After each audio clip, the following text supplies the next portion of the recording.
성도 여러분 안녕하세요. 좋은 아침입니다. 2026년 8월 5일 수요 묵상의 말씀은 창세기 42장 1절부터 17절 가뭄 속에 찾아온 은혜의 시작이라는 말씀으로 이 아침 함께 같이 은혜를 나누기를 원합니다. 그때 야곱이 애굽에 곡식이 있음을 보고 아들들에게 이르되 너희는 어찌하여 서로 바라보고만 있느냐? 내가 들은즉 저 애굽에 곡식이 있다 하니 너희는 그리로 가서 거기서 우리를 위하여 싸우라. 그러면 우리가 살고 죽지 아니하리라. 요셉의 형 10사람이 애굽에서 곡식을 사려고 내려갔으나 야곱이 요셉의 아우 베냐민은 그의 형들과 함께 보내지 아니하였으니 이는 그의 생각에 재난이 그에게 미칠까 두려워함이었더라. 이스라엘의 아들들이 양식 사러 간 자 중에 있으니 가나안 땅에 기근이 있음이라. 때에 요셉이 나라의 총리로서 그 땅 모든 백성에게 곡식을 팔더니 요셉의 형들이 와서 그 앞에서 땅에 엎드려 절하매 요셉이 보고 형들인 줄을 아나 모르는 체하고 엄한 소리로 그들에게 말하여 이르되 너희가 어디서 왔느냐? 곡물을 사려고 가나안에서 왔나이다. 요셉은 그의 형들을 알아보았으나 그들은 요셉을 알아보지 못하더라. 요셉이 그들에게 대하여 꾼 꿈을 생각하고 그들에게 이르되 너희는 정탐꾼들이라. 이 나라의 틈을 엿보려고 왔느니라. 내 주여, 아니니이다. 당신의 종들은 곡물을 사러 왔나이다. 우리는 다 한 사람의 아들들로서 확실한 자들이니 당신의 종들은 정탐꾼이 아니니이다. 아니라 너희가 이 나라의 틈을 엿보러 왔느니라. 당신의 종 우리들은 12 형제로서 가나안 땅 한 사람의 아들들이라. 막내 아들은 오늘 아버지와 함께 있고 또 하나는 없어졌나이다. 내가 너희에게 이르기를 너희는 정탐꾼들이라 한 말이 이것이니라. 너희는 이같이 하여 너희 진실함을 증명할 것이라. 바로의 생명으로 맹세하노니 너희 막내 아우가 여기 오지 아니하면 너희가 여기서 나가지 못하리라. 너희 중 하나를 보내어 너희 아우를 데려오게 하고 너희는 갇혀 있으라. 내가 너희의 말을 시험하여 너희 중에 진실이 있는지 보리라. 바로의 생명으로 맹세하노니 그리하지 아니하면 너희는 과연 정탐꾼이니라. 그들을 다 함께 3일을 가두었더라. 성도 여러분, 우리는 살아가면서 잊어버리고 싶은 일들을 만날 때가 있습니다. 기억에서 지워버리고 싶은 실패, 다시는 떠올리고 싶지 않은 상처, 아무도 몰랐으면 하는 부끄러운 죄와 과거들. 그래서 사람들은 종종 이렇게 말합니다. 이미 오래전의 일인데 굳이 다시 꺼낼 필요가 있는가? 다 지난 일인데 잊고 살면 되지. 아무도 모르는데 그냥 덮어두자라고 하며 유야무야 넘어갈 때가 많이 있습니다. 그러나 성경은 우리에게 아주 중요한 사실을 보여주고 있습니다. 사람은 죄를 잊어버릴 수 있지만 하나님은 죄의 문제를 기억하신다는 사실입니다. 사람은 망가가는 것처럼 보여지고 잊어버리는 것처럼 보여지지만 죄의 문제는 저절로 사라지지 않는다는 것입니다. 해결되지 않는 죄는 마음 깊이 남아있어 겉으로는 평안해 보일지 모르지만 어느 순간 두려움으로 나타나고 관계의 문제로 나타나며 예상치 못한 사건을 통해 우리 앞에 서게 되어집니다. 오늘 본문 창세기 42장은 드디어 야곱의 형들과 애굽의 국무총리가 된 요셉이 20년 만에 죄하는 역사적인 순간을 담고 있습니다. 그러나 이 죄는 화려한 드라마나 단순한 감동의 상봉극이 아니었습니다. 극심한 가뭄이라는 절박한 상황 가운데 하나님께서는 오래전에 묻어두었던 죄를 끄집어내시고 굳어버린 심령을 깨뜨리시며 치유와 회복의 첫걸음이 시작되어지는 장면입니다. 가나안 땅에도 극심한 기근이 찾아왔습니다. 한때 큰 부를 누리던 야곱의 가문도 식량이 떨어져 생존의 위협을 받게 되었습니다. 야곱은 애굽에 곡식이 있다라는 소식을 듣고 멍하니 서로 바라만 보고 있는 아들들을 향하여 이렇게 호통을 치죠. 1절과 2절입니다. 1절 하반절, 너희는 어찌하여 서로 바라보고만 있느냐. 저 애굽에 곡식이 있다 하니 너희는 그리로 가서 거기서 우리를 위하여 사오라. 그리하면 우리가 살고 죽지 아니하리라. 성도 여러분, 위기가 찾아올 때 아무것도 하지 않고 대책 없이 서로를 쳐다보며 절망만 하고 있는 모습, 이것이 바로 한계에 부딪힌 인간의 전형적인 모습입니다. 그러나 야곱은 아들들을 독려하고 움직이게 되어지죠. 여기서 우리는 아주 중요한 영적 진리를 발견합니다. 절망할 때에 머물러 있어서는 안 됩니다. 영적인 기근이 찾아왔을 때, 삶의 문제가 터졌을 때 서로 탓하거나 대책 없이 주저앉아 있어서는 안 됩니다. 은혜가 있는 곳, 생명이 있는 곳을 향해 발걸음을 옮겨야 합니다. 우리 안수 집사님들과 장로님들과 함께 읽기를 원해서 북쉐어링을 하려고 하는 죽은 교회를 부검하라. 죽어가는 교회, 죽어가는 공동체, 죽어가는 가정, 죽어가는 개인이 첫 번째 나타나는 것이 무엇이냐면 서로의 탓입니다. 너 때문에 그랬잖아. 당신이 결정해서 그랬잖아. 당신 때문에 이런 일이 벌어진 거야. 두 번째는요, 아무도 일하지 않습니다. 누군가 나서겠지, 누군가 일하겠지, 누구나 먼저 하겠지, 나는 아니야. 그러다가 죽어가 버린다라는 것입니다. 우리의 영적인 문제도 마찬가지입니다. 우리의 삶의 문제도 마찬가지입니다.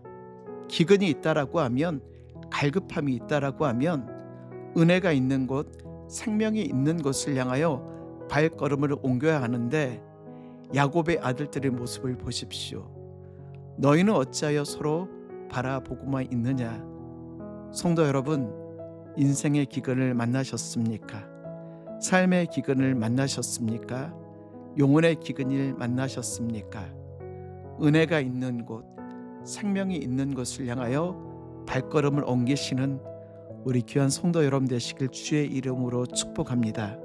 자, 드디어 야곱의 아들들은 애굽에 도착하여 곡식을 파는 자, 곧 애굽의 총리 앞에 엎드려 절하고 있습니다. 6절 말씀, 그때 요셉이 나라의 총리로서 그 땅 모든 백성에게 곡식을 팔더니 요셉의 형들이 와서 그 앞에서 땅에 엎드려 절하매. 여러분, 오늘 요셉의 마음은 어떠하였을까요? 그래, 20년 전에 나를 팔아버렸던 형들이야. 20년 전에 나를 팔아버렸던 형들에게 복수할 수 있는 기회야라고 하며 형들을 바라보고 있었던, 깔보고 있었던 요셉의 모습일까요? 그 순간 요셉의 뇌리를 스쳐 지나가는 것이 있습니다. 그것은 바로 20년 전 17살 소년 시절 하나님께서 요셉에게 보이셨던 꿈과 환상, 형들의 볕단들이 자신의 볕단을 둘러서서 절하고 해와 달과 11별이 자신에게 절하던 그 꿈입니다. 7절 말씀을 보면 요셉은 형들을 알아보았지만 형들은 요셉을 알아보지 못합니다. 당연하겠죠. 요셉은 애굽 사람의 옷을 입고 있었고 높은 자리에 있었고 애굽 사람의 이름을 사용했고 통역을 통해 말했으며 20년이라는 세월이 흘러 외모도 많이 달라졌을 것입니다. 그러나 중요한 것은 단순한 외모의 변화가 아닙니다. 형들의 생각 속에서는 요셉은 이미 죽은 사람, 노예로 팔려간 소년이 애굽의 총리가 되었으리라고는 상상도 할 수 없었습니다. 그런데 하나님은 형들을 바로 그 요셉 앞에 세우셨습니다. 그리고 하나님은 그들을 단순히 겁을 주기 위해서 하는 것이 아니었죠. 9절 말씀, 요셉은 형들을 향해서 너희는 정탐꾼이라 이 나라의 틈을 엿보러 왔느니라. 형들은 강하게 부인하죠. 아니라 우리는 곡구를 사러 왔다. 우리는 다 한 사람의 아들들이다. 우리는 확실한 자들이라. 여기서 정말 11절 말씀을 보면 흥미로운 표현이 등장합니다. 11절, 우리는 다 한 사람의 아들들로서 확실한 자들이니 당신의 종들은 정탐꾼이 아니니이다. 우리는 확실한 자들, 믿을 만한 자들이다. 영어 성경에 보니까요, honest man, 우리는 정직한 사람이라. 자기 자신을 가르쳐 우리는 확실한 자, 정직한 자, 진실한 자들이라 스스로를 지칭하고 있습니다. 근데 여러분, 정말 그들은 진실한 사람들이었습니까? 그들은 요셉을 팔았습니다. 아버지를 속였습니다. 피 묻은 옷을 보여주며 요셉이 죽은 것처럼 꾸몄습니다. 그럼에도 불구하고 자신들을 우리는 확실한 자, 나는 진실한 자들이라고 말하고 있죠. 성도 여러분, 우리 인간은요, 우리의 자신의 죄를 제대로 보지 못하는 존재입니다.